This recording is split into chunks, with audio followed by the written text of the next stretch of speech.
खांडवा गांव में 7 बजने को थे और हर शाम की तरह आज भी चारों ओर घंटे की आवाज गूंज रही थी।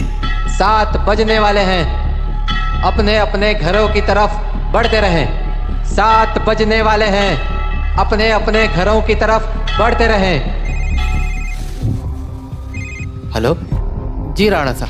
बोला 7 बजने वाले हैं, सब लोग घर गए या नहीं? जी राणा सा, लगभग सब चले ही गए। लगभग? तू जानता है ना 7 बजे के बाद क्या होता है? फौरन घर भेज सबको। जी आप चिंता मत कीजिए, 7 बजने से पहले मैं सभी को घर भेज दूंगा। ठीक है, तू भी जल्द घर चले जा। जी राणा सा, कल मिलते हैं। देव। हाँ पापा। 7 बजने वाले हैं, जाओ जाके सारे खिड़की दरवाजे बंद कर दो। हाँ पापा। 7 बजने वाला है, अपने अपने घरों की तरफ बढ़ते रहो। ये चढ़ोले सब, दुकान बंद हो गई अब। अरे काकी चाय तो पिला दे। अरे बावड़े, घंटी की आवाज ना सुनी के तेने? 7 बजन को है, जल्दी से घर निकल वरना। अरे बुढ़िया तू बहुत सोचती है, ये सब बस फालतू की बातें हैं, इतना दिमाग मत लगाया कर। बब्बन बेटे, थारे से बहस करने का समय ना है हमारे पास। बेहतर होगा कि 7 बजने से पहले तू अपने घर पहुंच जा, क्योंकि अगर रास्ते में वो मिल गए ना तो दोबारा यहाँ मत आइयो, क्योंकि मैं दरवाजा ना खोलूंगी, समझ गया? जा यहाँ से अब। हाँ जाता हूँ। हाँ बोलो राणा सा। काकी सब लोग घर चले गए ना? हाँ सब चले गए। ठीक है, आप भी याद से खिड़की दरवाजे बंद कर लेना। रोज फोन करके यही बोले है तू। अरे 7 महीनों से गांव में कुछ ना हुआ तो अब क्यों जावेगा? 7 महीने पहले जो हुआ था वो दोबारा भी हो सकता है, इसलिए सावधानी जरूरी है। पापा। हाँ? सारे खिड़की दरवाजे लगा दिए। और पर्दे लगाए? पर्दे क्यों? खिड़कियां लगा तो दी हैं, और वैसे भी वो लोग तो तभी अंदर आ सकते हैं ना जब उन्हें अंदर बुलाया जाए, तो फिर। देव, होश में हो? ये क्या बोल रहे हो? अरे हम पर्दे उनसे छिपने के लिए थोड़ी लगाते हैं, बल्कि इसलिए लगाते हैं ताकि हम उन्हें ना देख सके, उनसे बात ना कर सके और उनके बहकावे में ना आ सके। ऐसी गलती बहुत से लोगों ने की थी, उनके साथ क्या हुआ ये पूरा गांव जानता है, इसीलिए अच्छा होगा कि हम वो गलतियां ना दोहराएं। पापा, क्या मम्मी के साथ भी ऐसा ही कुछ हुआ था? क्या वो भी? 7 बज गए, जाओ जल्दी से जाके पर्दे लगा दो, वो लोग अब आते ही होंगे। हाँ। तो राणा सा की बात मानकर देव खिड़कियों पर पर्दे लगाने के लिए चला गया, पर अभी वो पर्दे लगा ही रहा था कि उसने ऐसा कुछ देखा जिससे उसके होश उड़ गए। देव बेटा। मम्मी, आप? हाँ बेटा, मैं ही हूँ। पर आप यहाँ कैसे? तुमसे मिलने आई हूँ बेटा। हाँ, पर आप तो मर गए थे ना? नहीं तो, देखो मुझे, मैं तो जिंदा हूँ। लेकिन पापा ने तो बोला आप मर चुके हो, फिर? तुम्हारे पापा झूठ बोल रहे हैं बेटा। मतलब आप मरे नहीं हो? नहीं, मैं तो बस रास्ता भटक गई थी, आज बहुत मुश्किल से तुम्हारे पास आ पाई हूँ, बस तुमसे मिलने। हाँ? सच्ची? हाँ बेटा, हाँ। अब चलो मुझे अंदर आने दो, 7 बज गए हैं, वो लोग आते ही होंगे। हाँ, मैं पापा को बोलता हूँ। नहीं, पापा को क्यों बुला रहे हो? वो मुझे देख तो पाएंगे नहीं, और जब तक मैं उन्हें समझाऊंगी तब तक तो बहुत देर हो जाएगी, इसलिए तुम ही जल्दी से दरवाजा खोल दो, जाओ। पर पापा ने 7 बजे के बाद दरवाजा खोलने से मना किया है। बेटा, मेरे पास ज्यादा वक्त नहीं है, मैं ज्यादा देर तक बाहर नहीं रह सकती। तुमने दरवाजा नहीं खोला तो? नहीं, मैं खोलता हूँ। थैंक यू बेटा। तो देव अपने घर के दरवाजे पर पहुंचा और दरवाजा खोल दिया, पर जब सामने कोई नहीं देखा तो उसने अपनी मम्मी को आवाजें लगानी शुरू की। मम्मी, अरे मम्मी कहाँ गई? मम्मी कहाँ हो? जल्दी आओ ना। देव! पापा, तुमने दरवाजा क्यों खोला है? देव बेटा। मम्मी। देव मम्मी को अपनी ओर आते देख ही रहा था कि तभी राणा सा ने एकदम से लाइट्स बंद कर दी और लाइट के अचानक बंद होते ही देव पीछे पलटा तो उसके सामने अंधेरे में राणा सा खड़े थे, जो देव को चुप रहने का इशारा कर रहे थे।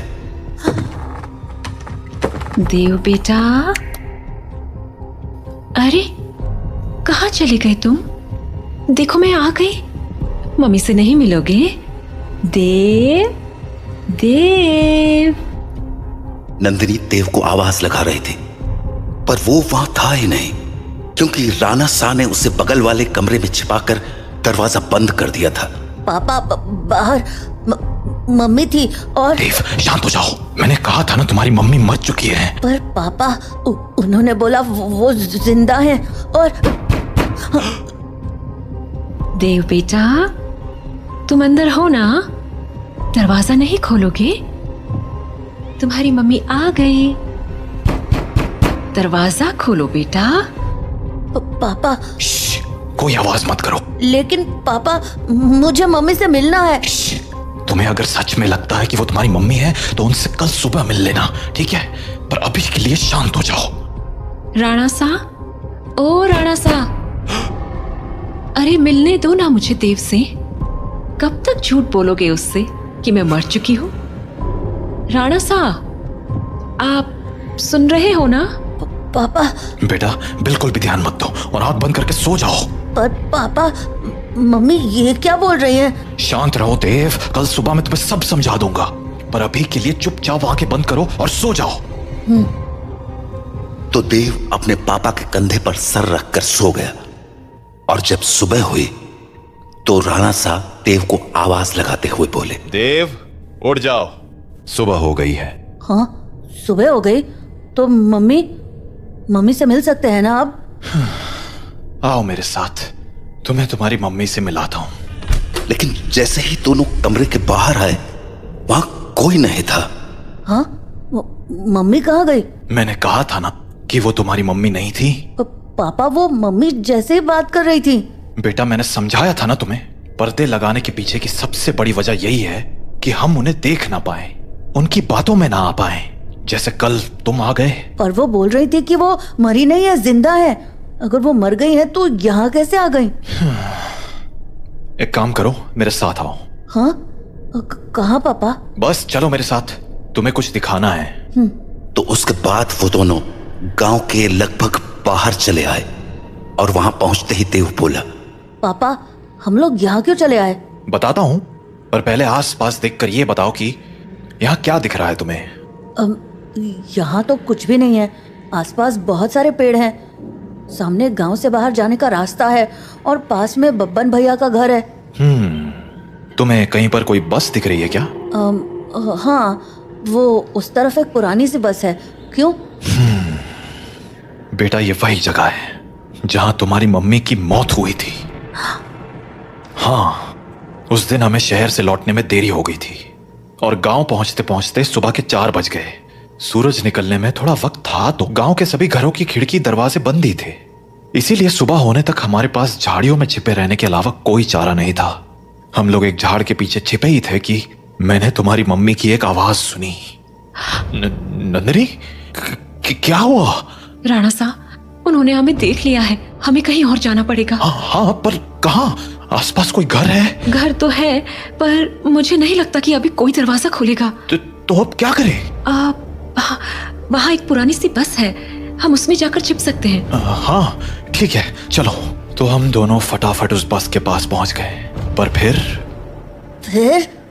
क्या हुआ? मैं तो बस के अंदर चला गया, पर तुम्हारी मम्मी मेरे पीछे नहीं आ पाई, क्योंकि वो बाहर खड़े होकर किसी से बात करने लगी। क्या हुआ बेटा, क्यों रो रहे हो? आंटी, मुझे बहुत डर लग रहा है। मैं बाहर छूट गई हूँ, मेरा घर बहुत दूर है। अरे बेटा रो मत, एक काम करो, मेरे पास आओ, हम लोग इस बस में छिप जाएंगे, फिर वो लोग हमें नहीं ढूंढ पाएंगे। सच में आंटी, कोई नहीं ढूंढ पाएगा? हाँ पक्का, कोई नहीं ढूंढ पाएगा, आ जाओ। थैंक यू आंटी, पर मैंने तो आपको ढूंढ लिया। हाँ?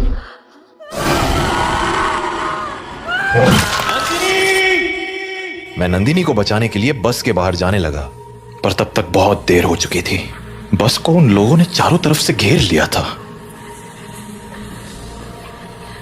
हेलो अंकल, बाहर आओ ना, खेलो हमारे साथ। और शायद मुझे देखकर हंसे जा रहे थे।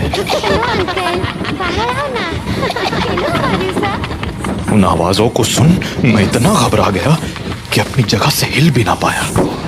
पर थोड़ी देर बाद वो आवाजें आनी बंद हो गईं और गांव के लोगों की आवाज सुनाई देने लगी।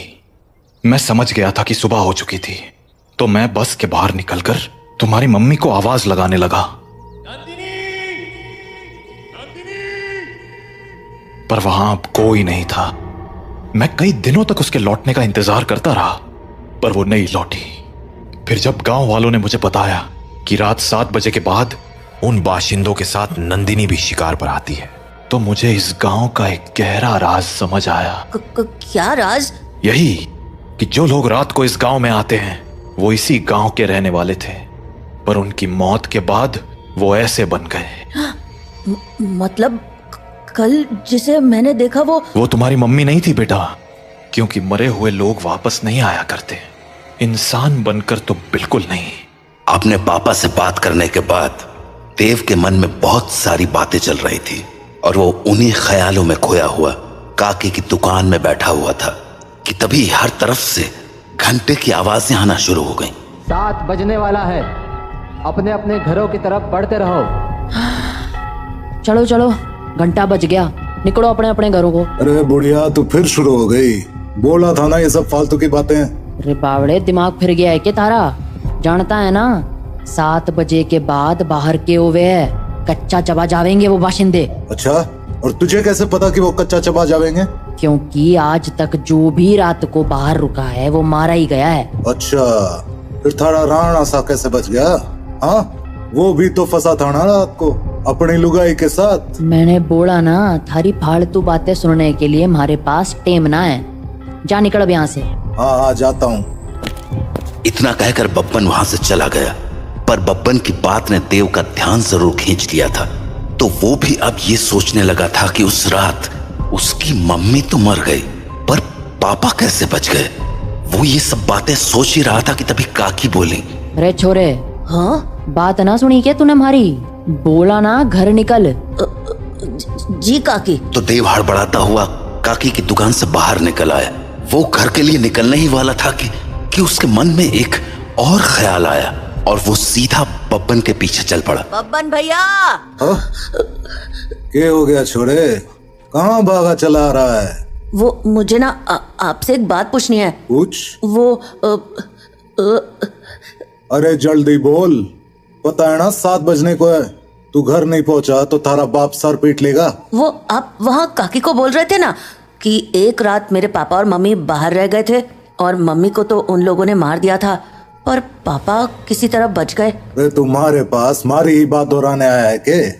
जल्दी पूछना के पूछने तने। नहीं, मैं ये बोल रहा था कि आपका भी घर उसी टूटी फूटी बस के पास है ना? हाँ तो आपने कुछ देखा था क्या? कमाल है, बाप अंधा कानून और बेटा सरलॉक। हाँ देखा था, सब देखा था। कैसे उन बाशिंदों ने थारी माँ को नोच खाया था। खाना तो वो थारे बाप को भी चाहते थे, और थारा बाप साड़ा बस में छिपा बैठा था और वो लोग न जाने क्यों अंदर ना जा पा रहे थे। वो सारे लोग सूरज निकलने तक बस को घेरे खड़े थे।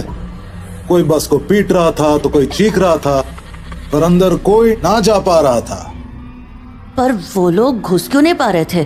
क्योंकि 7 बज गए, बातचीत का टाइम खत्म। अब चल हमारे साथ। नहीं, मैं घर जाता हूँ। रे बावले, अब घर जाने का मौका खत्म हो गया। आधे रास्ते में ही कोई ना कोई नोच खावेगा तुझे। चल अब हमारे साथ। तो बब्बन देव को लेकर अपने घर चला गया। वहीं राणा सा अपने घर में परेशान हुए जा रहे थे।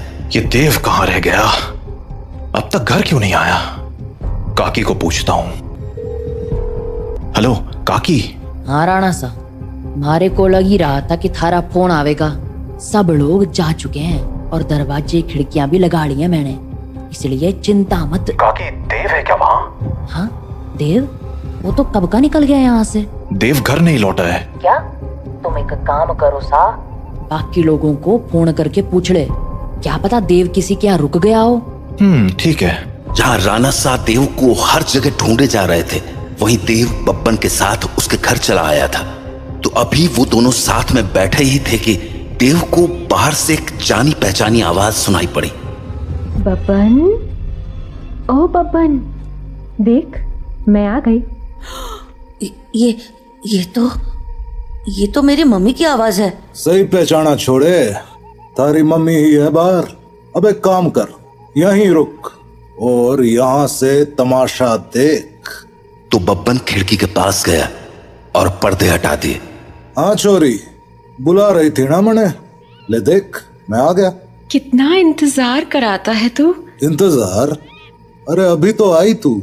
मैं तो रोज ही आती हूँ, तू मुझसे कभी मिलता ही नहीं। अरे थारे से तो रोज बात करूँ हूँ मैं। हाँ, पर मिलने का मतलब बस बात करना थोड़ी होता है, करीब भी तो आना होता है ना। अच्छा, मारे करीब आना साता ने। और नहीं तो क्या, खोलना दरवाजा। कमाल है छोरी, तू भी अपने राणा सा को इतनी जल्दी भूल गई। जो राणा सा देखेंगे नहीं, वो उन्हें पता कैसे चलेगा। कमाल है तू भी। वैसे थारे बेटे का क्या, वो तो देख सके है ना। ओफो बब्बन, तू भी ये क्या बातें करने लगा। हम दोनों के बीच में किसी दूसरे का क्या काम। जाना, दरवाजा खोल देना, मुझे तेरे से अच्छे से मिलना है। अच्छा चल ठीक है, खोल ही देता हूँ दरवाजा अब। तो बब्बन दरवाजा खोलने जा ही रहा था कि देव बोला, बब्बन भैया दरवाजा मत खोलना, वो मेरी मम्मी नहीं है। अरे यो बात तो मने भी पता है, यो थारी माँ तो अब बिल्कुल ना रही। अरे बब्बन भैया मैं सच कह रहा हूँ, वो इंसान नहीं है। वो इंसान है या नहीं, ये तुझे अभी पता चल जाएगा, तू बस देखता जा। तो इतना कहकर बब्बन ने दरवाजा खोल दिया और सामने खड़ी नंदिनी से बोला, हाँ छोरी, मिलना था ना तने मारे से, आजा अंदर आजा। बब्बन की बात सुनकर देव के तो होश ही उड़ गए, पर तभी कुछ अजीब हुआ। उसने देखा कि उसकी मम्मी दरवाजे पर तो खड़ी थी, पर दरवाजे से अंदर नहीं आ रही थी। क्या हो गया, रुक क्यों गई, आजा अंदर। नंदिनी कुछ देर तो वैसे ही खड़ी रही, पर फिर बोले, तू बाहर क्यों नहीं आ जाता बब्बन, मैं तुमसे यहीं मिल लूंगी। अरे अभी तो अंदर बुलाने को कह रही थी, अब बाहर बुला रही। देख छोड़ी, आना तो तुझे ही पड़ेगा, अब सोच ले। तू भी ना बब्बन, कितना इंतजार कराएगा, आ जाना बाहर। नंदिनी के जवाबों को सुनकर देव के मन में बहुत सारे सवाल उठने लगे थे, जैसे कि उसकी मम्मी घर के अंदर क्यों नहीं आ रही थी और वो बार बार बब्बन को बाहर आने को क्यों कह रही थी। देव धीरे धीरे बब्बन के पास पहुंच गया, पर इससे पहले कि वो बब्बन से कुछ पूछता, उसे नंदिनी ने देख लिया और वो बोली, अरे बेटा देव, तुम भी यहाँ हो, आओ ना, मम्मी से नहीं मिलोगे, कल हम मिल नहीं पाए थे ना, आ जाओ आज मिलते हैं। देखो बाहर तुम्हारे साथ खेलने के लिए इतने सारे बच्चे भी हैं, हम खूब मजे करेंगे, आ जाओ बेटा। नंदिनी और उसके साथ उन बच्चों की टोली को देखकर देव को डर तो बहुत लगा, पर उसने नंदिनी की बातों पर ध्यान न देते हुए बब्बन से पूछा, बब्बन भैया दरवाजा तो खुला है और आपने मम्मी को अंदर आने को भी बोल दिया है, फिर वो अंदर क्यों नहीं आ रही हैं? और ये बच्चे भी बाहर ही खड़े हैं, क्यों? समझदार लगे तू, सही सवाल पूछना जाने। हाँ मतलब यो कि जिस रात मैंने थारी माँ को मरते हुए देखा, उस रात मैं भी यही सोच रहा था कि आखिर इन बाशिंदों ने थारे बाप को क्यों नहीं मारा, वो बस के अंदर क्यों ना गए। तो अगली सुबह मैं बस के अंदर गया, ये देखने कि आखिर वहां ऐसा था क्या जिसने उन बाशिंदों को रोक दिया था। पहले तो मुझे कुछ समझ नहीं आया, पर फिर मुझे जवाब मिल गया। क्या जवाब? वो देख, हाँ? यो है रुद्राक्ष की माला, यही वो चीज थी जिसने थारे बाप की जान बचाई थी। बस के अंदर यही लटकी हुई थी। मैंने इसके पीछे की वजह तो ना मालूम है, पर इतना जरूर पता है कि इस रुद्राक्ष की माला को दरवाजे पे टांग दो तो ये साले चाके भी घर के अंदर नहीं घुस पाएंगे। सच में? और नहीं तो क्या? तो आपको पक्का पता है कि ये इसी रुद्राक्ष के कारण अंदर नहीं आते हैं? रुद्राक्ष उतार के दिखाऊं? देखेगा क्या होता है? नहीं नहीं नहीं। छोरे, ये कोई पहली बार नहीं कराया मैंने। सारी जांच करने के बाद ही अपने दरवाजे पे टांगा है इस रुद्राक्ष को, समझ गया? ये ले, थारे बाप ने फोन में ला दिया। हेलो, हाँ राणा सा, हाँ हाँ चिंता ना करो, थारा छोरा हमारे पास ही है और पूरी तरह सुरक्षित है। चलो, शुभ रात्रि।